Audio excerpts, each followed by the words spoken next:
تو یہ یا زیادہ گھی والی غذائیں کا ہے، زیادہ مرچی چیزیں کا ہے، کولڈ ڈرنکس سافٹ ڈرنکس کی وجہ سے بھی جڑ کے علامات ظاہر ہو جاتے ہیں، زیادہ چائے کا استعمال کرے، سگریٹ کی وجہ سے بھی ہو جاتی ہے، سگریٹ نوشی کی وجہ سے، تو اس کے مختلف رسک فیکٹرز ہیں نا، تو اور یہ مختلف علامات بھی ہیں۔ تو ڈاکٹر صاحب اس کو آپ ڈائگنوز کس طرح کرتے ہیں؟ انڈوسکوپی وغیرہ کرنی ہوتی ہے اس میں؟ نہیں، اس کو ہم کلینکلی ڈائگنوز کرتے ہیں عام طور پر۔ اس کے علامات سے آپ کو ہاں، آئیڈیا علامات سے ہمیں اندازہ ہو جاتا ہے نا کہ ان کو کہ بیمار کو گیسٹرواسوفیجل ریفلیکس ڈیزیز ہے، لیکن اگر یہ سمٹمز کئی سالوں سے ہو رہا ہو یا مریض کو کھانا نگلنے میں دشواری ہو رہی ہو یا وزن کم ہو رہا ہو تو پھر اس کے لیے ہم انڈوسکوپی کرتے ہیں۔ انڈوسکوپی پہ ہمیں پھر یہ ایروجنز مل جاتی ہے، خوراک کی نالی نہیں، اس میں ایروجنز ہوتے ہیں، زخم بنے ہوتے ہیں۔ ہاں، زخم بنے ہوتے ہیں، اس کو ہم ریفلیکس اسوفیجائٹس بولتے ہیں۔ کبھی کبھار اگر یہ سالوں سے یہ مسئلہ چل رہا ہو نا تو ایک کنڈیشن ہوتی ہے جس کو ہم بیرٹ اسافیکس بولتے ہیں، تو پری کینسرس کنڈیشن ہے نا، تو تھوڑا خطرناک بھی ہوتا ہے، کہ اس کے بعد اگلی سٹیج جو ہے وہ کینسر کی ہوتی ہے۔ ہاں نا، بیرٹ اسافیکس بن جاتا ہے، پھر آخر میں یہ کینسر کی طرف بھی منتقل ہو سکتا ہے، تو یہ مطلب تشویشناک بیماری ہے۔ تو اگر ڈاکٹر صاحب ٹائملی پتہ چل جائے، ڈاکٹر سے رابطہ ہو جائے تو پھر علاج ممکن ہے اس کا؟ ہاں، ٹائملی تشخیص ہونی چاہیے، اور پھر اس کے جو احتیاطی تدابیر ہیں نا ان کو اپنانا چاہیے۔ اس میں ہم دوائیاں بھی دیتے ہیں، تیزابیت کم کرنے والی دوائیاں، اور مریض کو ہم مشورہ دیتے ہیں کہ اگر وزن زیادہ ہو تو وزن کم کرے، ورزش شروع کرے، رات کا کھانا جلدی سے لیا کرے، کھانے کے بعد فوراً نہ لیٹے۔ تو یہ کچھ احتیاطی تدابیر ہیں جو ہم مریض کو بتاتے ہیں کہ ان پہ عمل کرے تو اس سے یہ علامات ٹھیک ہو جاتے ہیں۔ جی ڈاکٹر صاحب، آپ کا بہت بہت شکریہ۔ ناظرین، ڈاکٹر واجد اقبال کی اپنے ڈسکشن سنی جڑ کے اوپر، تو امید ہے کہ آپ کو یہ ڈسکشن پسند آئی ہوگی۔ ڈاکٹر صاحب آپ کا بہت بہت شکریہ۔ جی ناظرین، ہمارے ساتھ اس وقت موجود ہیں ڈاکٹر آصف خان صاحب، جو کہ کنسلٹنٹ گیسٹرونٹرولوجسٹ ہیں، حیات آباد میڈیکل کمپلیکس پشاور۔ سر سے ہم پوچھتے ہیں کہ ہیپیٹائٹس کی اقسام کے اوپر ہمیں تھوڑا سا آگاہ کریں، کہ جس طرح ہمیں پتہ ہے کہ hepatitis A, B, C, D, E مختلف اقسام کے ہوتے ہیں، تو اس میں سے کون سی جو اقسام ہیں وہ خطرناک ہیں، تو وہ ہم ڈاکٹر صاحب سے پوچھتے ہیں۔ السلام علیکم۔ سب سے پہلے بہت زیادہ شکریہ جو آپ نے ہمیں بولنے کا موقع دیا۔ Welcome sir. Hepatitis A, B, C اور یہ جو جتنے بھی اقسام ہیں یہ اصل میں سارے خطرناک ہیں، لیکن یہ مریض کی کنڈیشن پہ ڈیپینڈ کرتا ہے کہ ایک مریض اس کی رسپانس کیا ہے اس بیماری کو ختم کرنے میں۔ تو جو ہمارے پاس جو سب سے زیادہ پریویلنس ہے وہ ہیپیٹائٹس بی اور سی کی ہے، اور بدقسمتی سے اس کی ہمارے پاس کوئی گورنمنٹ سے اس طرح پالیسی نہیں ہے کہ ہم اس کو ریگولر طریقے سے اسکرین کیا جائے یا کمیونٹی کو ہم اسکریننگ اس طرح کیا جائے تاکہ ہمیں پتہ چل جائے کہ ڈیٹا آ جائے کہ کتنے لوگ زیادہ افیکٹ ہوئے اس ہیپیٹائٹس بی اور سی سے۔ یہ اس طرح کے ایکیوٹ فیز میں تو یہ ہیپیٹائٹس بی خود ختم ہو جاتی ہے، لیکن زیادہ تو 15% to 20% یہ پھر کرونک سٹیج میں چلے۔ جب کرونک سٹیج میں چلے جاتے ہیں تو لیور سیروسس کا کاز کرتی ہے۔ اس طرح ہیپیٹائٹس بی بھی اینڈ سٹیج پہ لیور سیروسس اور پھر اس کی کمپلیکیشنز اس تک چلی جاتی ہے۔ اس کی پریونشن علاج یہی ہے کہ وہ کہتے ہیں نا کہ علاج سے زیادہ احتیاط کی ضرورت ہے، تو اس کے پرہیز علاج سے بہتر ہے۔ پرہیز علاج سے بہتر ہے، تو اس کے لیے ہمیں پرہیز کی بہت زیادہ ضرورت ہے، اور کمیونٹی کی اویئرنیس اس میں بہت زیادہ چاہیے۔ تو اس کے لیے ہمیں اس طرح کے پراپر اسٹیریلائزیشن کو کمیونٹی لیول پہ، اگر ایک نئی کی دکان ہے تو ادھر ہمیں اسٹیریلائزیشن کو یقینی بنانا ہے۔ وہ جو اس کے بلیڈ وغیرہ ہوتے ہیں، بلیڈز وغیرہ ہوتے ہیں، اگر اس طرح کوئی اوٹی ہے یا کوئی ڈینٹسٹ کام کر رہا ہے تو اس کے جو آلات ہیں، انسٹرومنٹس ہیں، وہاں پہ آلات ہیں، اور وہ سب جراثیم سے سے پاک زیادہ ہونا جو چاہیے۔ ہم ایک چیز پہ یقین کر رہے ہیں کہ آئی سی ٹی پہ، تو ایک بندہ اگر آئی سی ٹی پہ نگیٹیو بھی آ جائے، اگر کسی کو شک ہے، اگر کسی کی فیملی میں ہیپیٹائٹس بی سی ہے تو بہتر ہے اس کا ٹیسٹ ایلائزا سے کیا جائے، اگر وہ نگیٹیو ہے تو ہیپیٹائٹس بی والے کو اسپیسیفکلی ویکسینیٹ کیا جائے۔ تو یہ ایک طریقہ کہ ہم اس چیز کو ختم کر سکتے ہیں، اور باقی جو میڈیسن ہے اس کے لیے ہماری تو غربت ہے، تو اس کے لیے حکومت کو چاہیے کہ لوگوں کو یہ میڈیسن جو ہیپیٹائٹس بی اور سی کے یہ فری پرووائڈ کر لیں، تو اس وجہ سے اس طریقے سے ہم اس کو ختم کر سکتے ہیں۔ جی بہت شکریہ ڈاکٹر آصف خان صاحب کا۔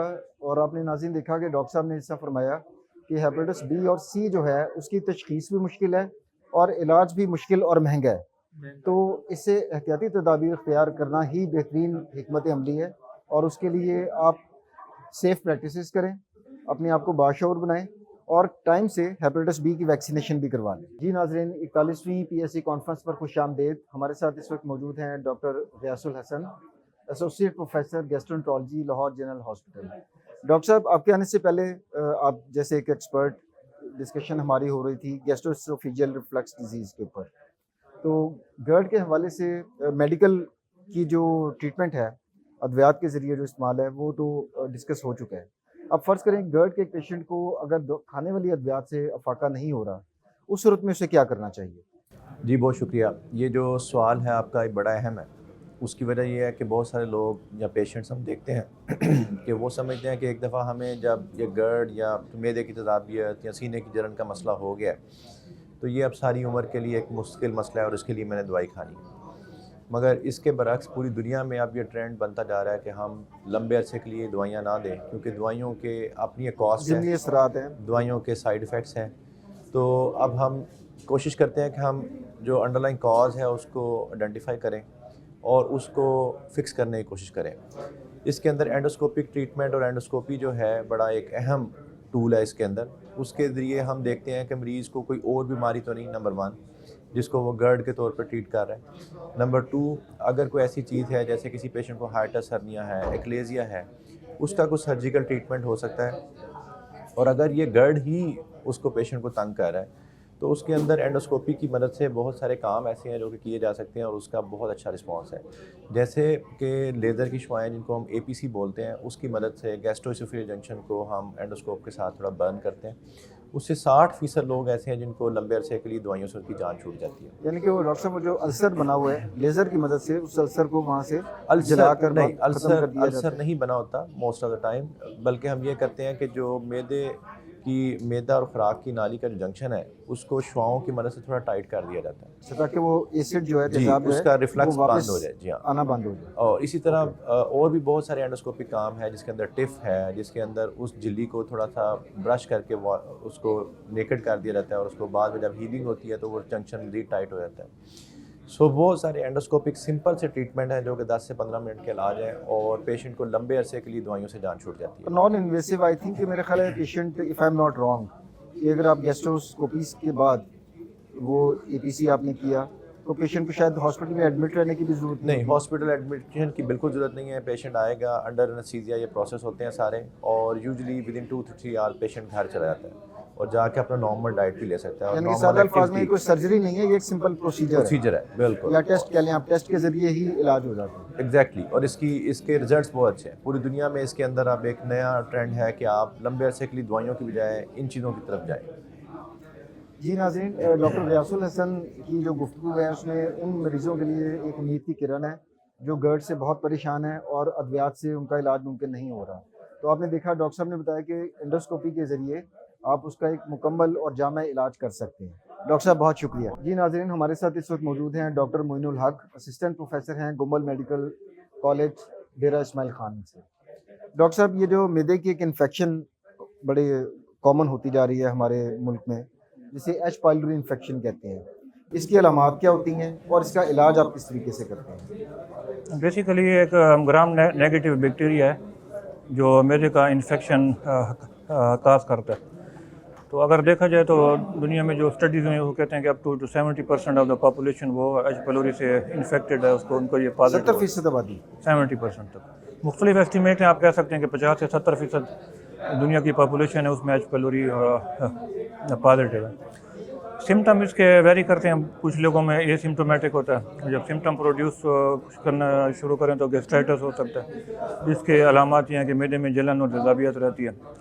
اگر اس کو وقت پر اگر ٹریٹ نہ کیا جائے تو پھر جو ہے معدے میں السر، جسے ہم پیپٹک السر کہتے ہیں، جو ڈیوڈینل السر بھی یا ڈیوڈینم میں بھی ہو سکتا ہے اور معدے کے اندر بھی السر کاز کر سکتا ہے.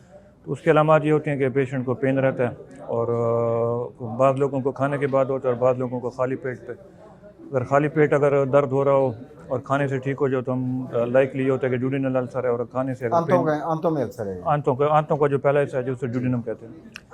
اور اگر کھانا کھانے سے بڑھ جائے تو ہم کہتے ہیں کہ معدے کا السر ہو گیا. اور پھر سیویئر اس کی کمپلیکیشن ہوتی ہیں کہ اگر کوئی السر جو ہے وہ بلیڈ کر سکتا ہے، پیشنٹ جو ہے مطلب خون کی الٹیوں کے ساتھ، جب پخانے میں خون آ رہا ہے اس کے ساتھ پریزنٹ کر سکتا ہے. اور اگر اس کو وقت پر ٹریٹ نہ کیا جائے تو یہ گیسٹرک کینسر بھی کاز کر سکتا ہے. اور ایک